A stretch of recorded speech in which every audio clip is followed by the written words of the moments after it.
God, I love you so much. I was so afraid of you leaving me. Reflecting an accurate melodramatic life experience of a girl whose parents died at a young age, the film opens in New York in 1989. An award-winning novelist named Jake Davis is seen making his young daughter and his wife laugh, implying he loves his family. Regardless of any self-advances or love in return, Jake loves his wife. Sadly, his wife doesn't feel the same way about him. Over time, Jake's wife starts suspecting that he's having an affair with a mistress. She often fights with Jake in front of their toddler, Katie. I'm sympathizing with the young Katie already. Against all odds, Jake gets into a severe car accident when his wife Patricia continuously argues with him, asking if he's cheating on her. Katie, who is also sitting in the back, witnesses the accident but doesn't get hurt since she's in the back. Jake and his wife get badly injured. With the severity of the accident, Patricia dies. Jake, however, is alive but endures massive brain damage. Katie, who was almost 10 at that time, is left with terror and pain that no toddler should go through. That night becomes an unforgettable night for Katie. With time, Jake's body movements permanently twitch due to nerve tissue damage. He often has trouble reaching out for things.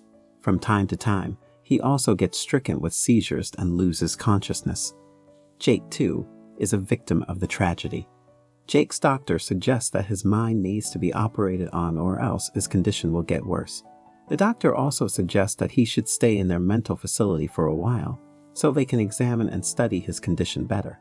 For the sake of his daughter, Jake agrees with his doctor. With hopes of becoming mentally stable enough to take Katie's responsibility, Jake drops Katie off at her maternal aunt, Elizabeth's home. Jake aches when his daughter cries and doesn't let go of him. You can imagine how Kate's world will turn out without her biggest guardians, her parents. Jake's treatment takes 7 months to recover. He recovers enough to look after his daughter on his own. His friend, who is an agent, comes to pick him up. As soon as the sun rises, Jake goes to Elizabeth's place and meets up with Katie. Despite Katie's love being the same for her father, a lot of other things have changed in the past 7 months. Elizabeth, who still blames Jake for her sister's death, doesn't want Jake to take Kate back home with him. Elizabeth's husband, William, suggests that Jake should go home and spend some alone time for mental clarity and then come get Katie after a week. Seeing the change in the couple's demeanor, Jake disapproves of their plan. The couple then reveals that since Jake's financially unstable to raise his daughter, they want to adopt Katie and do him a favor. This infuriates Jake. He goes to Katie, packs her stuff, and forcefully takes her home. There is no way on earth Jake is letting someone else raise his daughter for him. Between the timelines shifting back and forth, the scenes shift to 25 years from Patricia's death. Katie is almost reaching her 30s. Katie is doing a PhD and is also a social worker. One day, Katie's boss, Dr. Corman, hands her the file of a 12-year-old who has stopped talking after her mother's death. Katie personally feels related to the case, so she shows interest. Katie tries to get Lucy, the traumatized girl, to talk to her in their first session, but things don't work out. Although Katie has a strong mindset and has come out of the trauma of her mother's death, Katie goes through serious relationship issues and has trouble getting attached to people. That's why she is also seeking psychotherapy. She tells her therapist, Carolyn, that she only seeks physical intimacy with men, which causes trouble in her relationships. Deep down, Katie is still a fragile girl who is scared to lose people she loves. On the other side of the story, Dr. Corman plans to hand over the case to a professional psychologist. Katie begs for another chance and gets another week's sessions with Lucy, which was a very narrow span. Back in the past, we are shown scenes from Jake's work life. After the brain damage, Jake was told to quit working as it could trigger his mental condition, but unfortunately, Katie's upbringing required money. Jake settles for a school teaching job, which pays very little, but little enough to pay off Katie's school fees and basic needs. After a long struggle, Jake writes a novel and gets it to the publisher, hoping that he makes a good fortune out of it. Scenes get back to the present. Kate is running her session with Lucy inside a children's park. Eventually, the time window ends and Lucy is nowhere near to saying a word. Now that it was time to hand over her case to the professionals, Lucy finally talks and says that she wants her sessions to be with Katie. This touches Katie's heart, and she sees her childhood reflection in her. Dewey the Undone, Katie is getting emotionally attached to the little Lucy. In the past, Jake's novel brings home a little money. He gets a bicycle for Kate with that money and teaches her how to ride it. This motivates Jake to write another book. Little Katie suggests that he should write a book on their life and struggles. Jake takes his daughter's suggestion and publishes a book titled Fathers and Daughters. That book makes some good fortune and also becomes the reason for Katie's current meetup with a boy named Cameron. But we haven't shown the part where the book has been published. Cameron and Katie go out for a dinner, where Cameron also shares his hustling story of becoming a novelist. For the first time, Cameron is the first one whom Katie wants to see again. In the flashback, Jake is asked to sign his books for people who are purchasing them. While signing, Jake has trouble moving his hand and realizes he's having a seizure again. He goes back and puts himself together. He hugs Katie and pretends nothing had happened. In the present, Katie has finally found someone who is just as caring as her father. She starts to spend more time with Cameron and becomes emotionally attached to him. Story heads back to the past time when Jake decides to take Katie to Elizabeth's home event.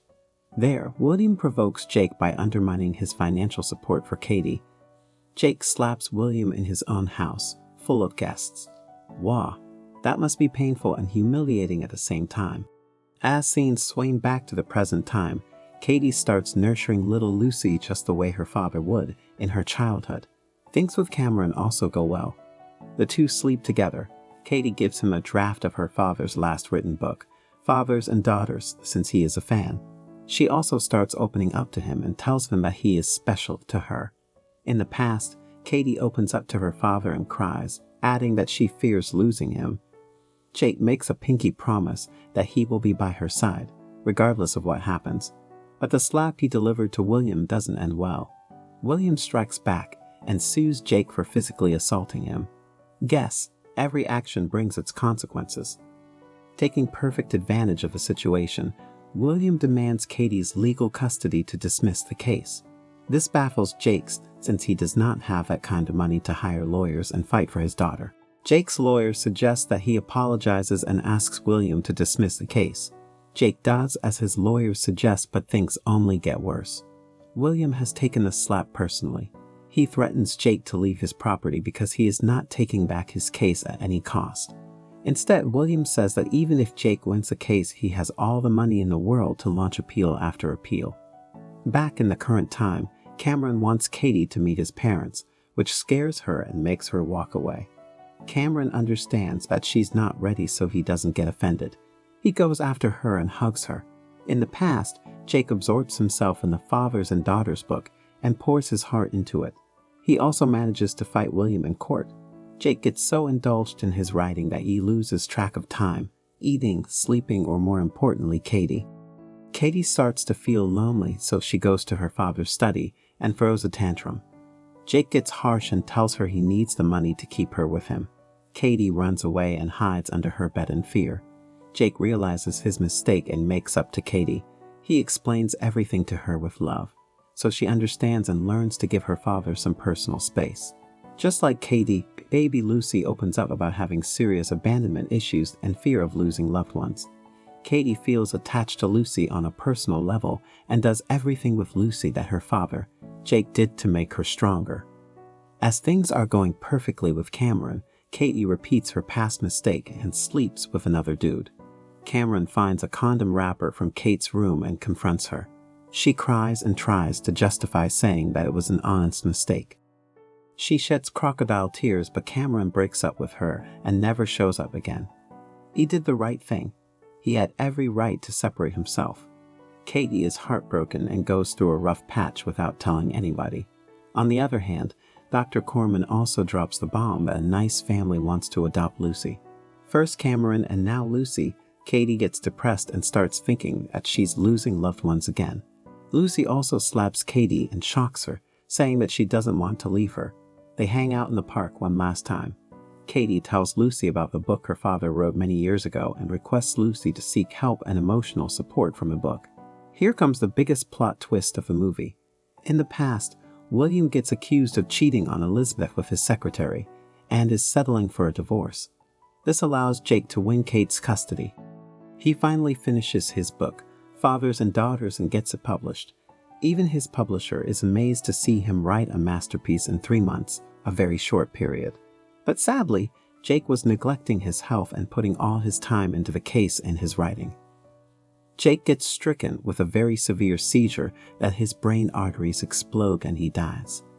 Jake died fighting and struggling for his daughter. He's a real hero. At the end of the film, Elizabeth gets what she wants, Katie's custody.